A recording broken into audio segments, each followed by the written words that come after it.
Capítulo 4. Asidos a Dios. Gustad y ved. Salmos 34, 8. Fue el canónigo Holm de la India quien allá por 1920 llamó la atención al carácter inferencial que tiene la fe de muchos hombres. Para la mayoría de la gente, Dios es una inferencia, no una realidad. Es una deducción de evidencias que consideran adecuadas, pero Él permanece desconocido para el individuo. Debe haber un Dios, dicen, por lo tanto creemos en Él. Otros ni llegan siquiera tanto. Conocen a Dios por lo que oyen hablar de Él. Nunca se han preocupado de dilucidar el asunto por ellos mismos y han puesto la creencia en Dios en el fondo de sus mentes, junto con otra variedad de conocimientos que tienen.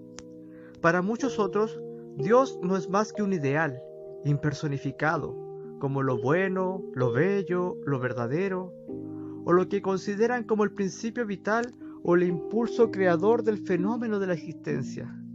Las nociones acerca de Dios son muchas y variadas, y aquellos que las sustentan tienen todos una cosa en común: no conocen a Dios de manera personal. Ni siquiera se les ha ocurrido que esto pueda ser posible. Aunque no niegan su existencia, no creen que sea posible conocerle como cualquier otra persona o cosa. Los cristianos, por supuesto, van más allá de esto, a lo menos en teoría. Su credo les exige creer en la personalidad de Dios, y se les ha enseñado a orar: Padre nuestro que estás en los cielos. Ahora bien, la personalidad y la paternidad en una persona conllevan a la idea de conocerle personalmente. Esto lo admiten millones de cristianos. Sin embargo, Dios no es más personal para ellos que para millones de no cristianos. Viven tratando de amar un ideal y de ser fieles a un mero principio. Contra toda esta nube de vaguedad e incertidumbre, se destaca la clara luz de las Sagradas Escrituras, que afirman que es posible conocer a Dios personalmente. Un amante de la personalidad domina en toda la Biblia, caminando entre los árboles del huerto y respirando la fragancia de cada escenario. Siempre está presente como persona viva, hablando, rogando, amando, trabajando y manifestándose personalmente cuando quiera y donde quiera. Su pueblo tiene la receptividad necesaria para recibir esa manifestación. La Biblia asume como hecho indiscutible que el hombre puede conocer a Dios con la misma facilidad con que conoce a cualquier otra persona o objeto que cae dentro de su esfera, de su facilidad, de su experiencia. Al referirse al conocimiento de Dios, emplea los mismos términos que usa al tratar del conocimiento de los objetos físicos. Gustad y ved que bueno es Jehová. Mirra, aloe y casia exhalan todos tus vestidos. En esencias de marfil te han recreado. Mis ovejas oyen mi voz. Bienaventurados los limpios de corazón, porque ellos verán a Dios. Estos no son solo 4 de los innumerables pasajes de esa clase que se hallan en la palabra de Dios. Pero más importante que cualquier texto que citemos como prueba es el hecho de que todas las escrituras conducen a esta creencia. ¿Qué otra cosa pueden significar estos versículos sino que en nuestro corazón tenemos órganos con los cuales podemos conocer a Dios con la misma facilidad con que conocemos las cosas materiales con los 5 sentidos? Conocemos el mundo físico por medio de las facultades naturales con que se nos ha provisto, y podemos conocer a Dios por medio de las facultades espirituales, siempre que obedezcamos al Espíritu y sepamos usarlas. Por supuesto, primeramente debe realizarse en el corazón una obra regeneradora. Las facultades del hombre no regenerado yacen dormidas en él, no las usa y puede decirse que están muertas.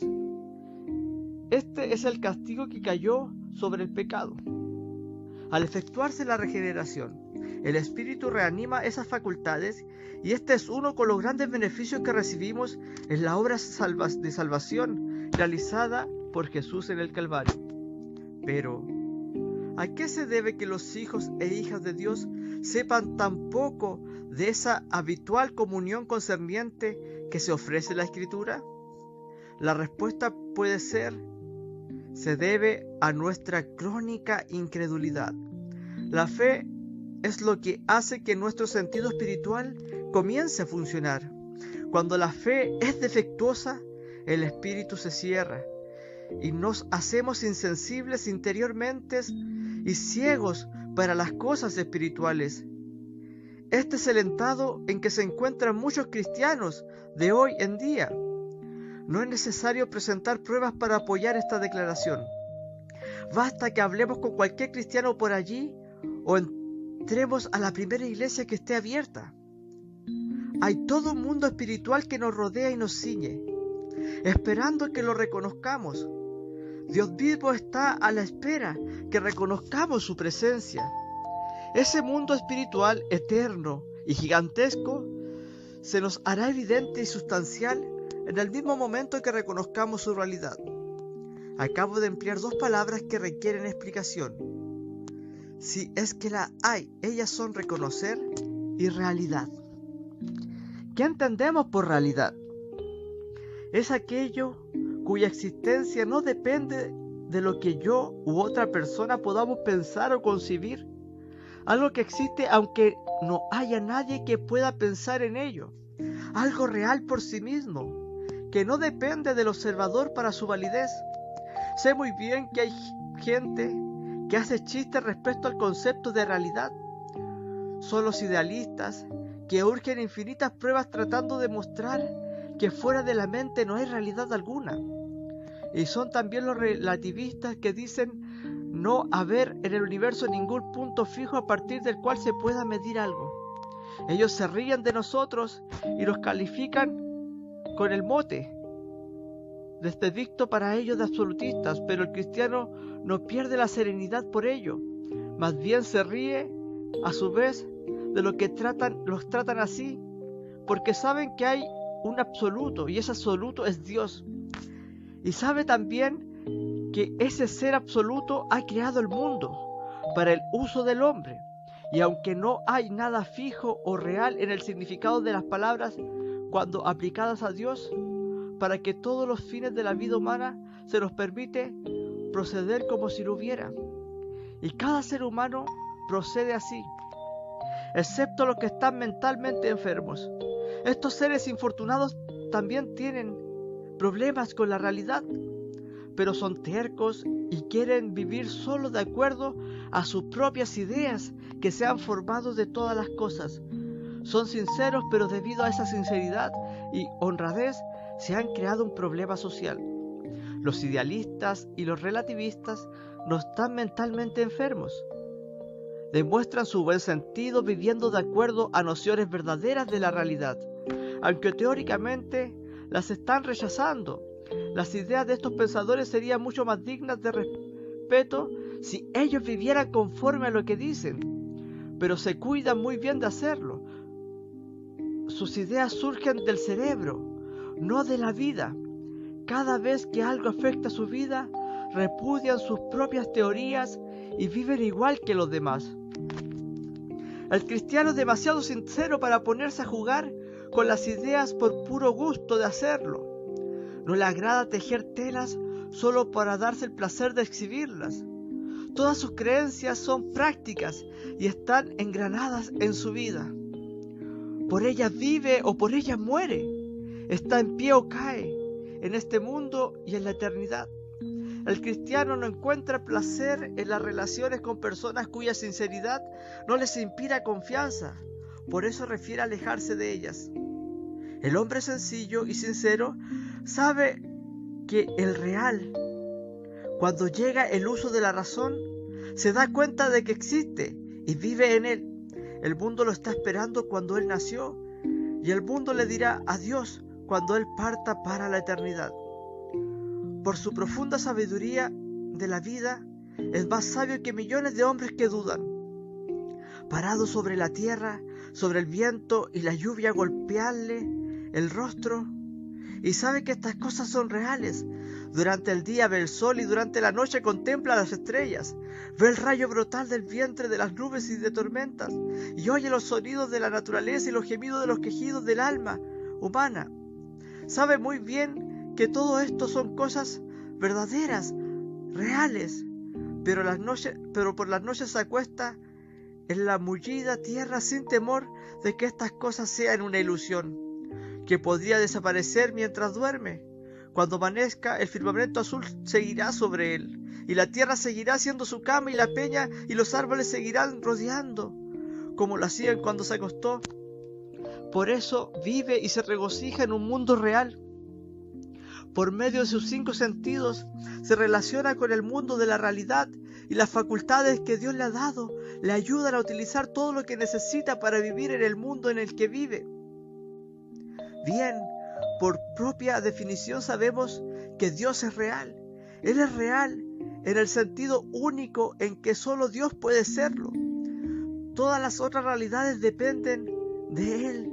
La gran realidad es Dios, de quien dependen todas las cosas, todas las realidades inferiores, las cuales constituyen la suma de lo creado, incluyendo a nosotros mismos. La existencia de Dios no depende de que nosotros pensemos qué pensemos de Él, porque Él tiene una existencia objetiva, aparte de cualquier noción que nosotros tengamos. El corazón que lo adora no está creando el objeto a su adoración. Lo encuentra aquí y ahora cuando despierta de su sueño espiritual en la mañana de la regeneración. Otra de las palabras que debemos aclarar es reconocer. Esta palabra no significa ver o imaginar algo. El imaginar no es un acto de fe. Las dos cosas no son diferentes, sino que se oponen la una a la otra. La imaginación proyecta imágenes ficticias y trata de asignarle realidad. La fe no crea nada, sencillamente reconoce lo que está allí. Dios y el mundo espiritual tienen existencia real. Podemos contar con ellos con tanta seguridad como lo hacemos con el mundo familiar que nos rodea. Tenemos delante de nosotros las cosas espirituales, invitándonos a que las reconozcamos. Nuestra dificultad estriba en que tenemos malos hábitos de pensamiento. Por lo corriente, pensamos del mundo visible que es lo único real y ponemos en duda la realidad de cualquier otro. No negamos la existencia del mundo espiritual, pero nos cuesta aceptar que sea real en pleno sentido de la palabra. El mundo de los sentidos se introduce continuamente y capta nuestra atención diaria a todo lo largo de nuestra vida. Es clamoroso, insistente, acaparador, no apela a nuestra fe, asalta a nuestros 5 sentidos y exige que lo reconozcamos como la cosa más real y definitiva. Y el pecado ha apañado de tal modo nuestro mundo, los cristales de nuestro corazón, que no podemos ver otra realidad. La ciudad de Dios destellando a nuestro alrededor. El mundo de los sentidos es el que triunfa. Lo visible se constituye en enemigo de lo invisible, lo temporal se opone a lo eterno. Esta es una herencia que Adán dejó a sus descendientes. En la raíz de la vida cristiana descansa la creencia en lo invisible. El objeto de la fe cristiana es la realidad invisible. Nuestro erróneo modo de pensar, acuciado por la ceguera natural de nuestro corazón y la invicuidad intrusa de las cosas visibles, tienden a formar el contraste espiritual y lo real. Pero la verdad es que no hay tal contraste. La antítesis yace en otra parte, ante lo real y lo imaginario, pero nunca entre lo espiritual y lo real. Lo espiritual es real. Vamos a elevarnos a las regiones de luz y el poder espiritual que nos marcan las Sagradas Escrituras. Debemos perder el mal hábito de ignorar lo espiritual. Debemos trasladar nuestro interés de lo visible a lo invisible, porque la gran realidad invisible de Dios es menester que el que a Dios se allega crea que le hay y que es galardonador de los que le buscan. Esto es fundamental en la vida de fe. De aquí podemos elevarnos a las alturas inimaginables. El Señor Jesucristo dijo: ¿creéis en Dios? ¿Creed también en mí? Si lo primero, no puede ocurrir lo segundo sin lo primero. Si realmente deseamos seguir a Dios, debemos procurar vivir en otro mundo. Digo esto sabiendo bien que las gentes del mundo han usado estas palabras en forma despectiva y las han aplicado a los cristianos en forma de reproche. Que así sea, cada hombre tiene que elegir su propio mundo. Si aquello que voluntariamente seguimos en pos de Cristo, elegimos deliberadamente el reino de Dios, porque es el único que nos interesa, no veo por qué hayan de oponerse a nuestra decisión. Si perdemos a causa de ello, la pérdida es solo nuestra. Si ganamos, a nadie le robamos lo que es suyo. El otro mundo, que es el objeto de desdén de este mundo y el canto de burla de los borrachos, el punto de destino que hemos elegido y el cual nos dirigimos con santa pasión. Pero debemos evitar el error común de poner ese mundo exclusivamente en el futuro. No es un mundo futuro, sino presente. Es paralelo a nuestro familiar mundo físico que conocemos y las puertas de acceso para ambos están abiertas. El escritor de la carta a los hebreos dice: os habéis allegado, y el verbo está en el tiempo presente, al monte de Sión, a la ciudad del Dios vivo, Jerusalén la celestial, a la compañía de muchos de millares de ángeles, y a la congregación de los primogénitos que están alistados en los cielos, y a Dios, juez de todos, y a los espíritus de los justos hechos perfectos, y a Jesús, mediador de un nuevo pacto, y a la sangre del esparcimiento, que habla mejor que la de Abel. Todas estas cosas están en contraste con el monte que se podía tocar, el sonido de la trompeta y la voz de las palabras que se podían oír. No podemos concluir que así como el monte Sinaí podía ser aprendido por los sentidos del cuerpo, podemos aprender la realidad del monte de Sión por medio de los sentidos del alma. Y esto no es ninguna artimaña de la imaginación, sino un sentido real y verdadero. El alma tiene ojos que ven y oídos que oyen. Tal vez están débiles por el poco uso que le damos, pero por el toque del Espíritu Santo pueden recuperar su fuerza y ser capaces de poseer la vista más aguda y el oído más fino. Cuando comenzamos a enfocar la mirada de Dios, las cosas del Espíritu empiezan a cobrar forma en nuestra vida interior. La obediencia a las palabras de Cristo nos trae la revelación interior de la deidad. Nos da una percepción espiritual más aguda que nos permite verla a Dios tal cual Él ha prometido a los limpios de corazón. Se apodera de nosotros una nueva conciencia de Dios y empezamos a gustar y a oír y a sentir interiormente que Dios es todo en nuestras vidas. Veremos brillar constantemente la luz que alumbra a todo hombre que vive en este mundo. Nuestras facultades internas serán más y más perspectivas y Dios vendrá a ser en nosotros en gran todo y su presencia, la gloria y la maravilla de nuestra vida. Oh Dios, aviva en mí todas mis facultades espirituales para que pueda echar mano de las cosas eternas. Abre mis ojos para que pueda ver. Dame aguda percepción espiritual. Dame la capacidad necesaria para gustar de ti y saber que eres bueno.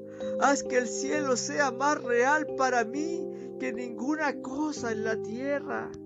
Amén.